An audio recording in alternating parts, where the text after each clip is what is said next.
आप पे 295C लगी। 295C एक बहुत बड़ा मुकदमा है। 103 रोज आप अंदर रहे और आपने कहा कि आप मौत की चक्की के अंदर भी थे। डेथ सेल, वो सब कुछ में रहते हैं। तो उस दौरान भी किसी जगह आपने सोचा मेरे पास ये ऑप्शन हो कि मैं एक वीडियो रिकॉर्ड करके रुजू कर लूं या एक माफीनामा रिकॉर्ड करा दूं? माफीनामा तो ये है, दीगर ने भी कराया ना। नहीं, मैं अपने अकीदे से इनकार कर दूं। मैं तो नबी सल्लल्लाहु अलैहि वसल्लम को आखिरी पैगंबर मानता हूं और रसूलुल्लाह के दुश्मन जो उनके बारे में अकीदा रखते हैं, मैं उन दुश्मनों को एक्सपोज नहीं, किसी जगह ये गुमान ख्याल नहीं आया कि मुझसे हार्ड बात हो गई है? नहीं, नॉट एट ऑल, कभी भी नहीं। It should not have been done. No. मैं वो चीज कैसे उसका इनकारी हो जाऊं जो रसूलुल्लाह के दुश्मन रसूलुल्लाह के बारे में वो बातें करते हैं? मैं कैसे कहूं कि वो नहीं करते? ये तो इसी तरीके से है कि ये लोग मुझसे ये मनवाने की कोशिश करें कि गुलाम कादियानी दज्जाल के मानने वाले लोग जो हैं वो गुलाम कादियानी दज्जाल को उम्मती नबी नहीं मानते। अगर मैं ये बात करता हूं तो मैं अपने नबी के हुजूर क़यामत वाले दिन मुजरिम होता हूं। मैं डंके की चोट पे कहता हूं कि वो उसको उम्मती नबी मानते हैं। देखिए, I really don't want to go more into the details क्योंकि matter is still sub judice in the court। मैं नहीं चाहता हूं कि इससे आपके लिए कोई मसला बने। आपने जितना मसला बनाना था ना अपने लिए वो बना लिया है, मेरे लिए कोई मसला नहीं बनता क्योंकि मेरे नबी सा है ही कोई नहीं, तेरे बाबे थे शाही कोई नहीं। ये देखिए, आपने आज कई लोगों की नींदें हराम कर दी हैं। जब ये क्लिप चढ़ना है ना तो कैसे इन लोगों की बोलतियां बंद होनी है। इनको जब पता चलना है ना कि ये वही काम होने लगा है। मैं इनको पहले भी वार्न करता था कि मुझे ना छेड़ो, मुझे छेड़ोगे और अगर मैं कानून में चला गया मैं सिर्फ तरस खाता था कि ये एक सिलसिला शुरू ना हो। अब आप मेरे दिल से मेरी बात पूछें, मैं क्या चाहता हूँ? हाँ जी, मैं तो बिल्कुल नहीं चाहता कि आप आपस में एक दूसरे से उलझते रहें। मत दें, इनको समझाएं कि इस किस्म की हम तो आप बड़ों को समझाओ यार जाके। वो कौन सा वो मीम में मुझे लगता है बड़ा प्यारा सा वो, हम तो आप लोगों से रहनुमाई लेने के लिए आपके पास बैठते हैं। मुफ्ती को बताओ कि तू बहुत छोटा है यार, मारा जाएगा और तू रहता भी पिंडी में है और मेरे ज्यादातर वकील है भी पिंडी के हैं। मैं तो इधर बैठा हूंगा सोशल मीडिया पे मजे ले रहा हूंगा। तेरा क्या बनेगा? कालिया नहीं बोल रहा मैं। रियासत आपके साथ खड़ी होगी?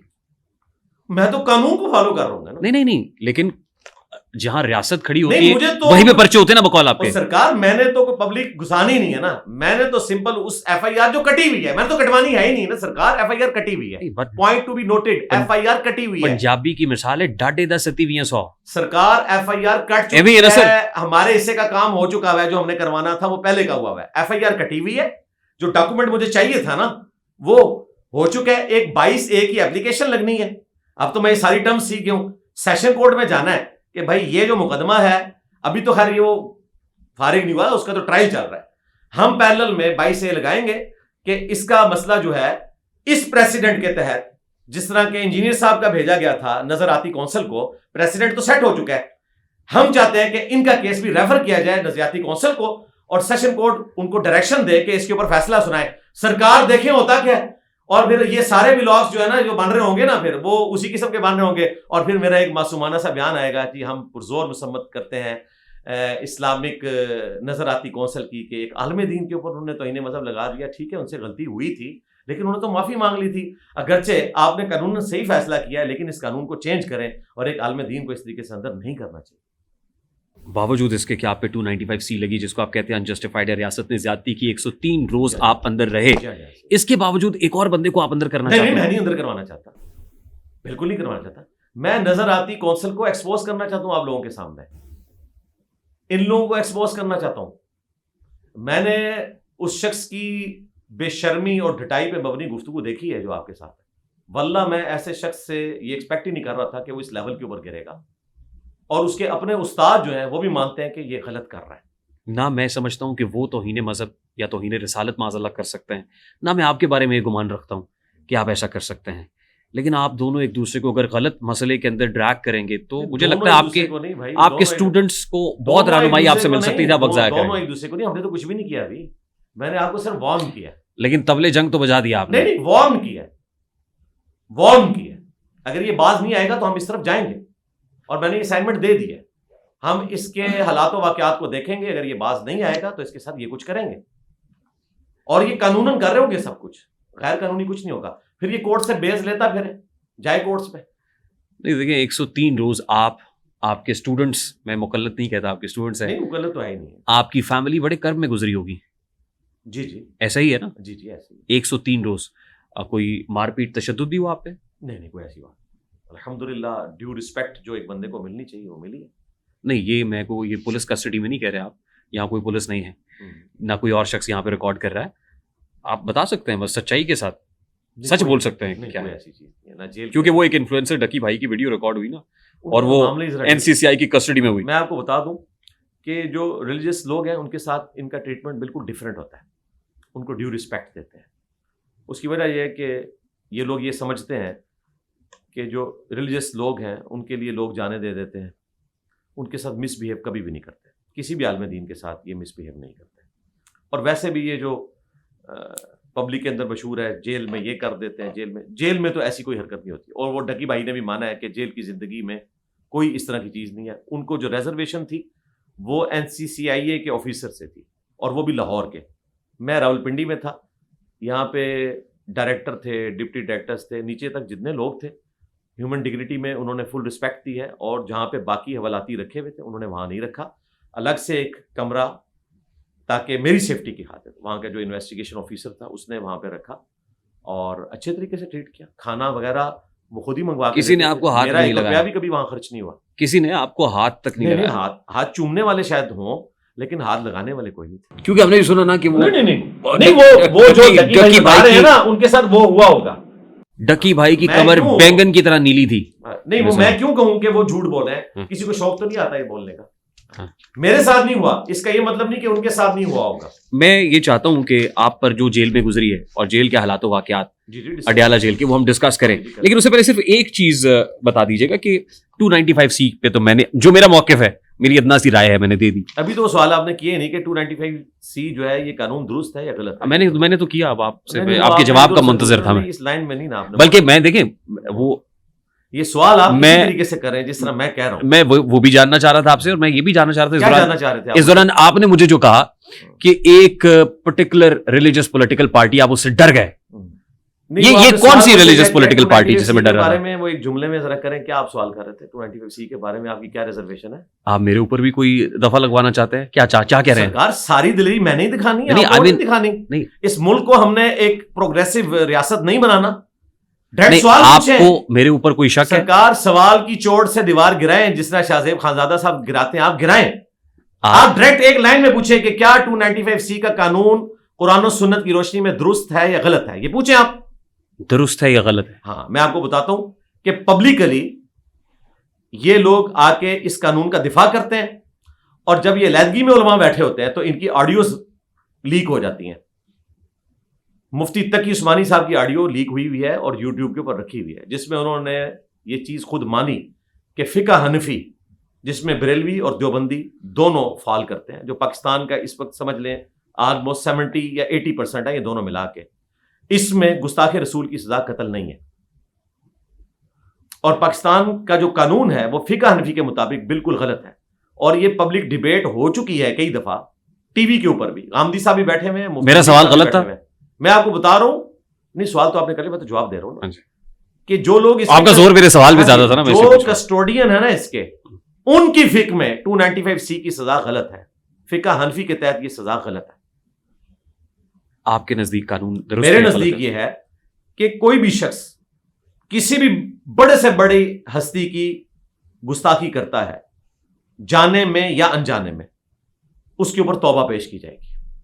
अगर वो तौबा कर लेता है तो उसे कोई सजा नहीं होनी चाहिए, बिल्कुल कुरान और सुन्नत। लेकिन आप तो कह रहे हैं ना कि कानून में तौबा का दर है ही नहीं। जी, मैं आपने पूछा ना कि ये सजा क्या जस्टिफाई है इस तरीके से? नहीं, आप ये कह रहे हैं कि कानून ठीक गलत है, कानून को ठीक होने की जरूरत है, ये कह रहे हैं? ठीक होना चाहिए इस एतबार से कि उसमें शिक ऐड करे। ठीक, अभी मैंने काफी दफा ये आवाज बुलंद की है, बड़ों तक भी पहुंचाई है। अभी ये कानून गलत है, कानून के अंदर सुकम मौजूद है, इसको दूर करना चाहिए। जी बिल्कुल दूर करना चाहिए। ठीक, अब वो एक रिलीजियस पॉलिटिकल पार्टी की आप बात कर रहे थे जिससे मैं डर गया। क्या बात कर रहे थे? कि मैं उससे डर रहा हूं, तो मैं समझ रहा हूं मैं किससे डर रहा हूं। ना, मैंने कहा कि आप उस रिलीजियस पॉलिटिकल पार्टी से मत डरिए कि जिनसे आप डरना नहीं चाहिए, उनको स्टेट ने कदम कर दिया। आपको लगता है मैं डरता हूं? देखे ना, इतनी मुश्किल से ये सवाल निकलवाया मैंने 295C का। कलदम कब किया उनको? ये कुछ अर्सा पहले। तो हमने तो उससे पहले भी डंके की चोट पे पूछा था। क्या पूछा था? पूछना और होता है, बताना और होता है। हमारी कैपेसिटी में तो हम पूछ ही सकते हैं, ठीक है। और आपको हम कैसे बता सकते हैं? सूरज को चिराग दिखाने के बराबर है। नहीं, ऐसा नहीं है। आपने बड़ी दिलेरी की है, और मैंने आपका इंटरव्यू देखा था उनके अमीर के साथ, तो मैंने आपको ऑडियो भेजी थी कि आपने अमीर साहब तक पहुंचानी है, आपने उन तक पहुंचाई, उन्होंने पकड़ के नेट के ऊपर चढ़ा दी, और एक अमानत को उन्होंने इस तरीके से पब्लिकली जो है वो प्रोपेगेट किया। और उसी इंटरव्यू से मैं इतना इंप्रेस हुआ कि मैंने अपनी गिरफ्तारी से 1-1.5 हफ्ते पहले आपको कहा था कि मैं इतना खुश हूं कि आपकी जो दूसरी पॉडकास्ट मैंने वादा किया हुआ है तो वो अभी मैं दूंगा, क्योंकि आपने वो मसला हल किया जो आपने यूं करके कहा था ना कि आप ऐसे जानों पे हाथ रख के कहा था। मुझे इतना वो पसंद आया क्लिप, और उसकी मीम्स भी इतनी बनी कि मैंने उसी वक्त फिर राब्ता किया आपकी टीम के साथ कि रेहान भाई को आप ग्रीन सिग्नल दे दें, लेकिन वो अगली इतवार आई नहीं, और वो इतवार आज आई है 28 दिसंबर। वो ग्रीन सिग्नल कहीं और पहुंच गया। नहीं, अच्छा हो गया है, वक्त के साथ हर चीज होती है। उनके साथ जो कुछ हो रहा है, क्या हो रहा है? वो दुरुस्त हो रहा है? मतलब वो जो छुपे हुए, कौन छुपा हुआ है? जिनकी आप बात कर रहे हैं, जिनका आपने इंटरव्यू किया था, क्योंकि हमें तो रियासत ने यही बताया कि वो छुपे हुए हैं। मेरा ख्याल है उन्हें छुपना नहीं चाहिए, उनको आके अदालतों का सामना करना चाहिए, कानून का सामना करना चाहिए। कानून इंशाअल्लाह ताला अपना रास्ता लेगा। उनके लोगों के साथ दुरुस्त हुआ? क्या हुआ उनके साथ? मैं तो अंदर था, 13 अक्टूबर को हुआ, मैं तो बाहर आया। नहीं, आपके अंदर जाने से पहले बहुत कुछ हो चुका था। ना, मैंने आपको बताया ना, मैं तो अंदर हूं 25 अगस्त से, और ये एक्टिविटी परफॉर्म हुई है 13 अक्टूबर को। मुरीद के में जो कुछ हुआ, हाँ, 12-13 अक्टूबर को मैंने सुना कि इस तरह क्या हुआ है, मुझे नहीं, वो दुरुस्त हुआ? मुझे कुछ पता नहीं क्या हुआ, ना मेरे पास कोई वीडियो है। बकौल उनके रियासत ने बहुत तशद्दुद किया है, कई जाने मासूम जाने गई हैं। अगर ये बात दुरुस्त है बकौल आपके कि रियासत ने एक्स्ट्रा जुडिशियल तरीके से किसी को मारा है, तो हम ना रियासत के लिए दुरुस्त समझते हैं, ना किसी मजहबी जमात के लिए दुरुस्त समझते हैं कि वो किसी को एक्स्ट्रा जुडिशियल तरीके से इस तरीके से कत्ल करे। अगर बकौल आपके ऐसा हुआ है, अगर नहीं हुआ तो रियासत भी बरी है और वो भी बरी है। वैसे उस पॉडकास्ट के बाद तो सीज फायर नहीं हो गया था, और आपने कहा था आज के बाद कोई ऐसी बात नहीं होगी। नहीं, तो मैंने आज फिर आपके लहजे में बहुत तुर्शी है उनके लिए। नहीं, कोई तुर्शी नहीं। देखे, मैंने तो आपके बकौल अगर उनके साथ ज्यादती हुई है तो मैं तो उनके साथ खड़ा हूं। आप नहीं समझते, आपको जाने ना जाने, देखे गुल ही ना जाने बाग तो सारा जाने हैं। मैं आपको बताता हूं, चले मैं इसमें एक स्टेप आगे जाता हूं। उनके करीबी राइट हैंड पिछले दिनों कराची से गिरफ्तार हुए, 3-4 दिन पहले। उससे पहले ये खबरें थी कि रियासती इदारों ने उठाया हुआ है। अब पता चला कि वो रूपोश थे, पब्लिकली सामने आ गए। अब हमें इस वक्त नहीं पता कि ये लोग किधर हैं। अगर ये रूपोश हैं तो इन्हें चाहिए कोई अपनी वीडियो ऑडियो बना के पब्लिक में फेंकें और बताएं कि क्या हो रहा है। हमें तो इस वक्त नहीं पता, जब तक एक केस जुडिशरी में नहीं आता मैं कैसे उसके बारे में बता। रियासत से बड़ा तो कोई भी नहीं होता। और इसी तरीके से अगर खुदा न खास्ता एक्स्ट्रा जुडिशियल तरीके से रियासत ने किसी के साथ कोई ऐसी ज्यादती का मामला किया है, तो जिन लोगों के साथ ऐसा हुआ उनके लवाहिकीन दुनिया में मौजूद हैं, वो कोर्ट्स में जाएंगे, इंसाफ लेंगे। अगर आपके पास कोई ऐसी रिपोर्ट है, देखें इससे पहले एक पॉलिटिकल जमात ने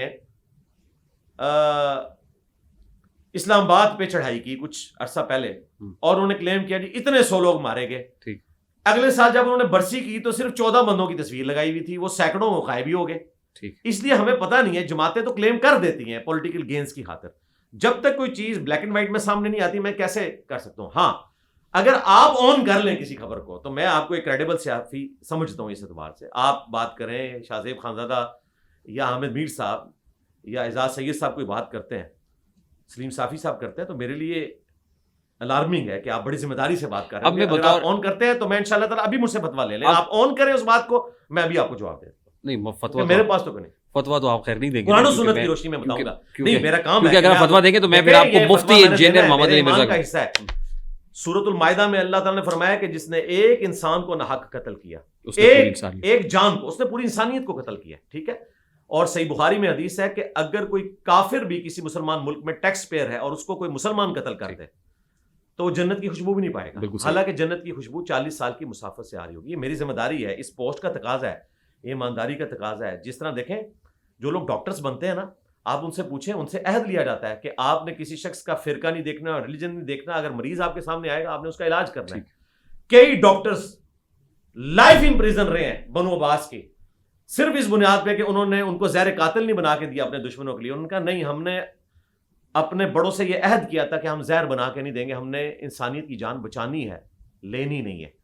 तो देखें लोग अपने अहद के ऊपर इतनी पासदारी करते हैं। इस तरह इस पोस्ट का एक अहद है कि मैंने सच्चाई बयान करनी है, हाँ वो रियासत के हक में जाती हो, हाँ किसी पॉलिटिकल जमात के हक में जाती हो या मजहबी जमात